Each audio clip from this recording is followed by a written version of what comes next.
Hi, this is Kathy Grace. I'm the co-director of the Graduate Center for the Study of Early Learning, and we're so glad that you have joined us for another conversation with our Early Childhood Development and Education Leadership Group. We have many people across the state who have very passionate interest in young children, and I'm so happy that I have somebody with me today who meets that criteria and then some. Tonya Ware, we're so glad that you're here today, and Tonya is the project director for Ready Nation, Mississippi. And Tonya, I'm going to let you explain that to everybody in terms of what you're doing and for who. Yeah, so I am so honored to be the project director for Ready Nation, Mississippi. It's a sibling organization under the umbrella of Council for a Strong America. And we serve along with Mission Readiness and Fight Crime and a few other organizations, all centered on better outcomes for children. And I get the privilege of living and working here in Mississippi to really just lead what we have developed over these past 2.5, almost 3 years, the Early Childhood Investment Council. So we learned in all of our studies in early childhood education that it'd be really, really great if Mississippi legislators would listen to moms and grandmas and grandpops and pop-pops and childcare workers and childcare teachers. But it seems that they listen more intently to business leaders who say we need investments in early childhood education so that we have a great workforce, so that we have really agile workforce development, so we have a robust economy. And so I'm one of 10 children born to pastors who planted churches. So my mom and dad planted 7 churches, pastored 4 churches. And my mother graduated from Mississippi State University at 51 years old with an early childhood education degree, and spent the last 40 years prior to her passing with COVID in that space. And just would always tell me from the time that I was diagnosed early as a young child with a learning disability, she just always told me, she says, Tonya, with the right teachers, right supports, and right opportunities, you can achieve anything you want in life. And of course, you know, she was my role model, and I watched her overcome so many obstacles. I believed her. I believed that if I got with the right people in the right classes, with the right supports, that I would be able to rule the world. So I did. I matriculated through school because of great early learning programs and because of great mentors and teachers that really walked me through each step from middle school to high school, and then graduated from college at Mississippi State University. And I moved to Jackson really to run a program for, back then it was called Willowwood Development Center, to help adult students who had some type of learning delay or disability really learn home skills and how to be independent. And I did that for some years, and then worked in retirement planning and insurance with the state for some years, and then moved into this work after working for a couple of years with Leadership Greater Jackson. And I just love having the opportunity to extend my mother's passion by doing this work. But most importantly, I just know from my own personal experience, and I have 2 children as well. Wisdom is a sophomore in college, and Wealth is a 6th grader. But I've just learned that the earlier that they get really great education, it really does change and transform the trajectory of their success as they move through these different grades in school. And so, yeah, I serve with Ready Nation and love the work. Well, you certainly have a personal story that is exactly what we wish for all children in our state. And I know that you do as well, as far as having the mentors and the support early on in life, and how you're carrying that on with your own children. With regard to, you mentioned the business community and the fact that Ready Nation, you're the Mississippi director, so there's other states. And so could you just talk a little bit about the overall arching influence that you hope Ready Nation can have in Mississippi? Yeah, so Ready Nation, the entire global focus of Ready Nation and the entire state focus of Ready Nation is to energize, to build coalitions with top tier business leaders who really believe that if we're going to better our society, change our society, see lower crime rates, lower incarceration rates, develop programs and opportunities for our young people to stay in our state and help develop our state. If we're going to see great employees that work well together, if we're going to see young people grow up and start businesses, scale businesses and run businesses, that the key, the bipartisan key is early childhood education. And, you know, I get a chance to work with business leaders from across the state of Mississippi who may be various different races, from various different backgrounds, and from different sides of the political aisle. But one thing that they have a passion for, and something that they have in common, is that they really believe in Mississippi's children. And they really believe that we hold the key as business leaders to really help push forth agendas and policies that will really give them opportunities to succeed in life. One thing I found out about children is that they're really resilient. And what early childhood education, Jeff Good, one of our council members, said something to me one time that was really striking. He said, early childhood education, a high quality early childhood education is economic justice. And I thought, wow, you know, he gets it. He realizes that the greatest gift we can give to kids in our state is not a certain kind of car or a certain kind of house. All that's great. You know, certain kinds of food, all of that's great. But the greatest gift we can give to a child in our state is the opportunity to develop and grow in a high quality early childhood education program, because it will change them forever, and it will guide their decisions. It will help them with where they will find a career and what path they will follow. It will, that empowerment that we give them will trickle down to their children and their community. I mean, it's pretty amazing what can happen in a child's life if we just give them a chance, right? Like someone had to do that for me. My mom and dad, when I came home from school with this diagnosis, they sat me down and they said something really interesting to me. They said, Tonya, God made your brain. And so since he made your brain, I'm sure he wouldn't leave you in this earth without opportunities to develop and learn your way. And I remember having a teacher pull me out in the hall one day. And he said to me, he says, Tonya, you just got it. You don't realize it, but there's something on the inside of you. And I think if we just cultivate it, if your teachers cultivate it, if your parents cultivate it, if a village around you will pour into you, impart into you, and really help you, you can do some great things in life. And I remember thinking, I can? He says, yeah, you can. It does. Early childhood education works the same for every child, regardless of race, creed, color, background, language. If they get an opportunity to be educated in a high quality program, the state of Mississippi is going to thrive for sure.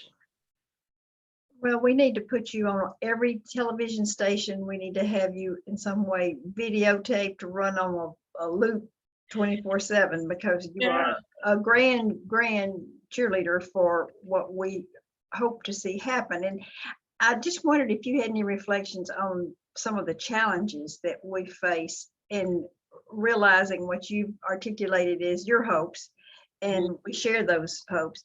But where do you see some of the challenges coming in? Well, I just, it breaks my heart that there are so many barriers still that stand in the way of parents and kids really getting the programs that they need. We've made amazing progress in this past year. I'm so very grateful to the increase in funding that's happened with our state plan.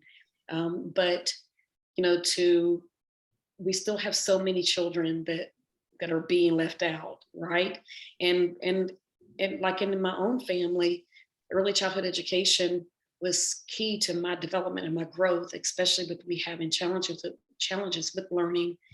But my parents really struggled with childcare. They really struggled with making sure I could get to those extra classes when they had other children at home that they needed help and care with. Many times we were down to one car or a car that wasn't working. And, as missionaries, we didn't have, my parents were not in their work to make money. They were in their work to help people. So a lot of times transportation issues, childcare issues, and then just having access was difficult for us. And it was a lot of tears and a lot of crying and a lot of praying that we did as a family, asking God to just send us help, because my mother wanted the best for me. My father wanted the best for me. But in a lot of cases, you have single moms in their state, and they're trying to work 2 and 3 jobs and take care of multiple children. And then they have a child with extra needs. And so I just, what I wish, if I could wake up tomorrow and I had like a dream come true, it would be that every teacher, every pastor, every Mississippi legislator, every lawmaker, regardless of Democrat, Republican, Independent, would buy into the fact that we hold the key and the ingredients and even the willpower and even the knowledge to make access for early learning, high quality early learning programs available to every single child in Mississippi that wants it, if we can just adjust, right? If we could just say, we've talked about it long enough. We've talked about it long enough. We know that this is the way to have safer communities. This is the way to have less crime. This is the way to stop the brain drain, as so many people talk about. This is how we get more kids in college. This is how we get a more skilled workforce. This is how we build social emotional skills, social emotional supports. Oh my goodness, it's really early childhood education. I consider it to be kind of almost like magic. It's a superpower. It has the ability to take a child that really has no hope of a bright future and actually change their life. So that's the challenge, I think, is taking too long to progress, having discussions over and over and over when the science and the proof and the data proves that this is what we need to invest in. And in addition to, like I said, making sure there's more access to spaces for kids, then we also need to give parents that additional support that they need. Sometimes they need help with childcare. I can remember working just to pay for childcare. I didn't really know how I was going to pay for anything else, or working just to pay for tuition. And if there was some type of medical emergency or issue that I faced, I had to think about, how am I going to pay for this and keep this child in the school? And I just think kids deserve the best. If we're going to put extra funding anywhere, it should be in these programs, and then we should make them easily accessible. One thing I found in my work as project director for Ready Nation, as project manager for Leadership Greater Jackson, as pastor of a local church, is that if you give people an opportunity to do better and to have better, they'll do it. We just have to give them that choice and that opportunity. You mentioned another hat you wear, and that is pastor of a local church. And the faith community in Mississippi has a lot of influence, in my opinion, as far as how they can talk with people who were in decision-making positions to explain about their congregations and the day-to-day struggles that they face. What would be a piece of advice you would offer to some people that might be in the faith communities, like the pastors, associate pastors, the youth ministers? What would be something that you would want to share with them, as far as if they have a place at the table in all of this? Sometimes people don't necessarily remember that the faith community in Mississippi is a large and can be very powerful in their voice if they remember to use it. So what would you what would you suggest to the faith community? God, how much time do you have? So I'll say it short. I'll say a few things. First of all, Mississippi is so cool. Our state is so cool. I mean, even our governor said, you guys can design this flag, but it still has to at least say, "In God we trust," right? I thought that was interesting that he said that. So regardless of where you fall on the political spectrum, what's really pretty cool about the state of Mississippi is that a lot of our Mississippi legislators are pastors or deacons or board members of their church. So they oftentimes do feel a real call to ethic, to in their ethics and even in their walk and even in their work to include the voice of faith. Now, I will say this: I do think that faith leaders really hold a significant piece of the puzzle, because when you look at scripture, one scripture that really stands out to me is where Jesus tells the disciples, suffer the little children, or deal graciously with the little children, or make opportunities for, or provide pathways of blessing for little children.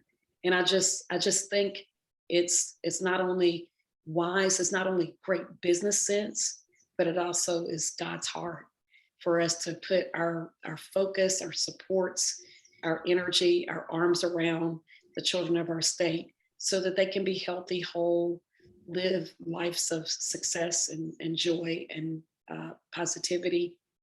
And I think, Council for a Strong America has an arm called Shepherding the Nations, which is a coalition of pastors that really believe that investments in children, that's the key way to see transformation in a society. Now, there are 7 key areas in the society that need to progress for that society to really develop and grow. That's business, arts, entertainment, media, family, religion, education, and government. And when you look at those 7 key pillars or 7 mountains or 7 key areas, it's important that there are leaders, all of those aspects of our society that believe children matter, children deserve our best, children should have extra support systems in place so that they can achieve in life, because in the end, it's going to be a blessing to everyone involved. And it's so funny because, we made a huge financial sacrifice in our own family, my husband and I, to put our girls in really great programs when they were infant to 5 years old. And so this is September. Well, in late May, my daughter Wisdom received an email from a couple of her professors saying, we think you should apply for this Johns Hopkins program. She's a freshman. She was like, I'm just a kid. I don't know if I can do this. And I said, well, let's test your early learning education and the things that you've developed over the years. So she prepares her interview with Johns Hopkins to be a research scholar for the summer. She gets offered the position in the interview.